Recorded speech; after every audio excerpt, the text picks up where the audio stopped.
په دې وروستیو کې د مرکز ګردیز اړوند سیمو کې د غلاو او انسان تښتونو پیښو کچه خورا لوړه شوې چې د ښاریانو ژوند یې تنګ کړی.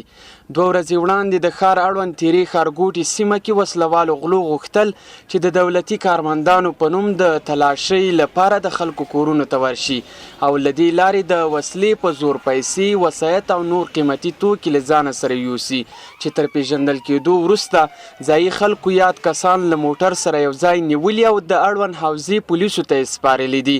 خو اوس د سیمې خلک وایي هغه کسان چې د دوی له لوري نیول شوي وو پولیسو ته تر سپارل کېدو وروسته بیرته خوشي کړل شوي دي.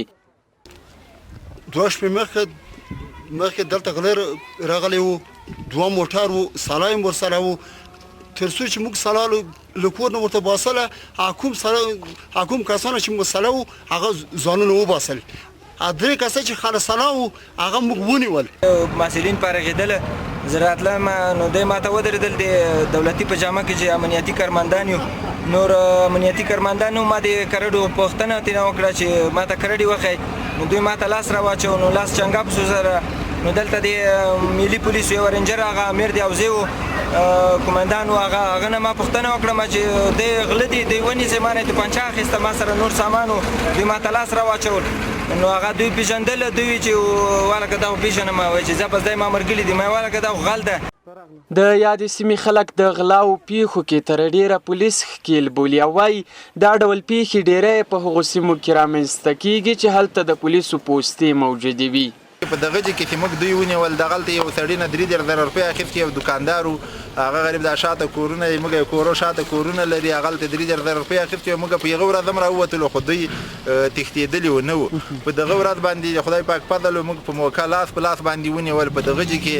او دغلته که حقوقي مسله وایي یا امیر د حوزې وایي یا پولیسان وایي، نو دا هېڅ امکان نه لري خلک حقوقي مسله د ورځې حل کړي. یوه شپه ما ته خپل راپور راغی چې د تا دوکانه په کلوپو باندې خلک لګیا دي.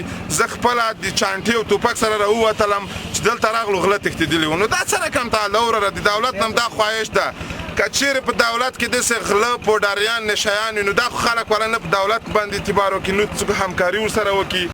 بل لور ته بیا د پکتیا د امنیه قومندانۍ چارواکي هم د نیول شویو کسانو بیرته خوشي کېدل مني، خو وایي یاد کسان غله نه بلکې نشیان وو.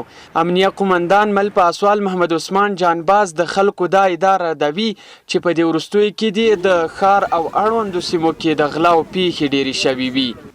زه د دوستانو د اعدام په مقابل کې داسې ویلی سم، دا 3 کسان چې موږ نیولي وو او دوی موږ ته را تسلیم کړي ول، هغه غله نه ول، هغه متعدین ول. هېڅ نوع مدارک شواهد د دوی په مقابل کې نه درلوده چې موږ دوی محول سره همکاري کړې وای. دا کار نه د اعداد ردومه د غله نه ول، صرف متعدین ول. مخکې دغلته غلاوې وې، مخکې له چې دلته راسم دغلته د غلاوې راپورونه ول، دغلته موږ پرسونل په شریدو باندې تقسیم کړي دي. موږ د نوظم کشفي استخباراتي ارګانونه په ټولو استقاماتو کې توظیف دي. له دې وړاندې هم د مرکز ګردیز اوسیدونکو په ښار او اړوندو سیمو کې د وسلوالو غلاو او هدفي وژنو له امله شکایتونه کړي وو، خو لا هم د امنیتي چارواکو له لوري یې مخه نه دی نیول شوې.